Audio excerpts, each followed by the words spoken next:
नमस्कार, आप दर्श न्यूज देख रहे हैं। मैं हूं परमवीर सिंह। आज हम बात करेंगे बिहार की सियासत के उस रंग बिरंगे किरदार की जिसने न सिर्फ बिहार बल्कि पूरे देश की राजनीति में अपनी छाप छोड़ी। जी हां, हम बात कर रहे हैं लालू प्रसाद यादव की।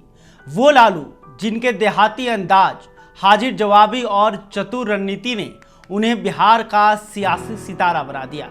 तो चलिए शुरू करते हैं 1990 की उस कहानी से, जब महज 42 साल की उम्र में लालू प्रसाद यादव बिहार के मुख्यमंत्री बने थे।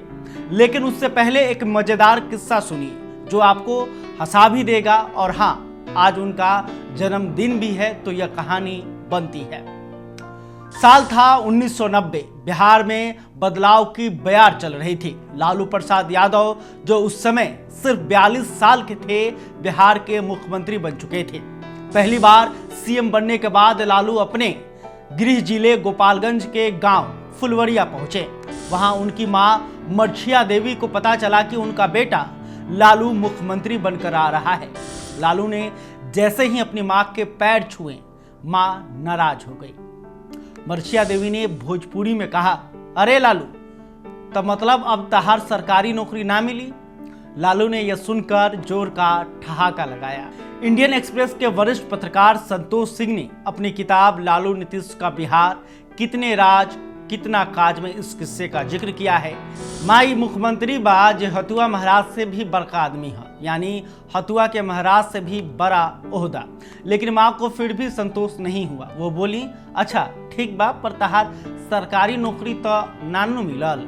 लेकिन लालू का ये सफर इतना आसान नहीं था। आइए थोड़ा पीछे चलते हैं और देखते हैं कि कैसे एक गांव का लड़का बिहार की सियासत का सिरमौर बना। लालू की सियासी पारी की शुरुआत हुई 1974 में, जब वो पटना विश्वविद्यालय छात्र संघ के अध्यक्ष बने। उस समय वो कांग्रेस के खिलाफ अपने तीखे तेवर के लिए सुर्खियों में आए।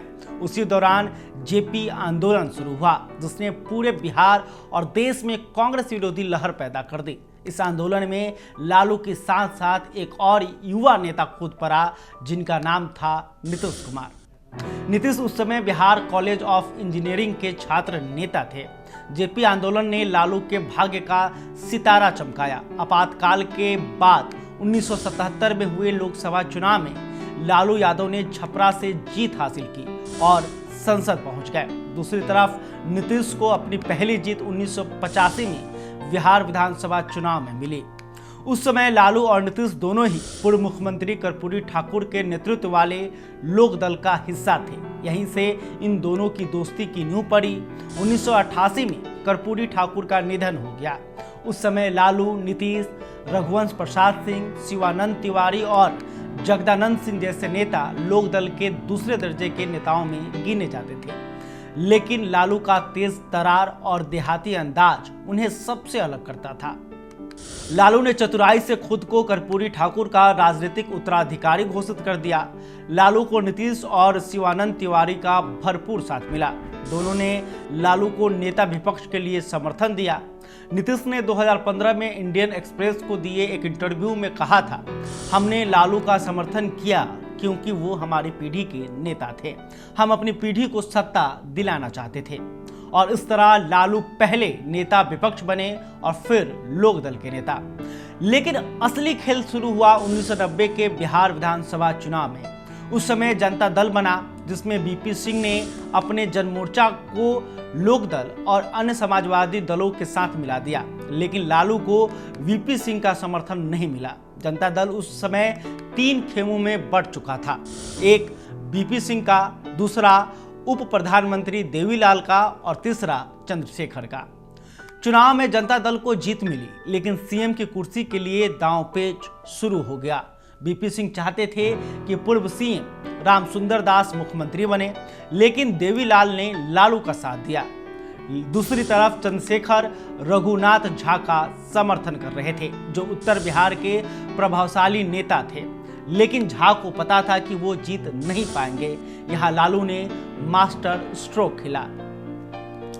उन्होंने चंद्रशेखर से मदद मांगी। चंद्रशेखर ने रामसुंदर दास को रोकने के लिए लालू का समर्थन कर दिया। चंद्रशेखर ने रघुनाथ झा को अपना उम्मीदवार बनाया, जिसका नतीजा यह रहा कि पार्टी के आंतरिक चुनाव में लालू को 59 वोट मिले, रामसुंदर दास को 56 और रघुनाथ झा को 14, यानी झा के वोटों ने लालू की जीत को सुनिश्चित कर दी और इस तरह लालू प्रसाद यादव बने बिहार के मुख्यमंत्री। तो यह थी लालू प्रसाद यादव के बिहार के मुख्यमंत्री बनने की कहानी। ये गांव से शुरू हुआ सफर, जेपी आंदोलन की लहर, दोस्ती, दांवपेच और आखिरकार सियासत की जीत। लालू की इस कहानी में हंसी भी है, सादगी भी है और सियासी चतुराई भी। आपको ये कहानी कैसी लगी कमेंट में जरूर बताएं और हाँ, ऐसे ही मज़ेदार और जानकारी से भरे वीडियो के लिए हमारे चैनल को सब्सक्राइब करना ना भूलें और ये वीडियो आप फेसबुक पर देख रहे हैं तो हमारे पेज को भी फॉलो कर लें। बहुत बहुत धन्यवाद।